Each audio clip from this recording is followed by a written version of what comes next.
quick video is going to help you understand how to read a food label to control your blood glucose levels.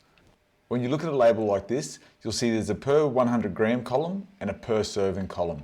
What you need to do first is ascertain what this company calls a serve. So in this example here, you can see a serving size is 160 grams. You need to know, am I eating 160 grams? And that way you can just look at the per serving column. Typically things are packaged per serving. Some companies are a little bit tricky though, so you need to watch out.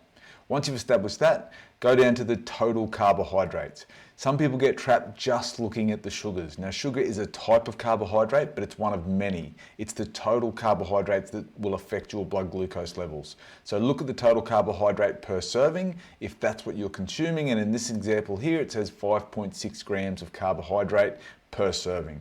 So that's not a lot of carbohydrate. This is a pretty good snack. It's high in protein, low in carbohydrate, and it's suitable for people with diabetes. Thanks.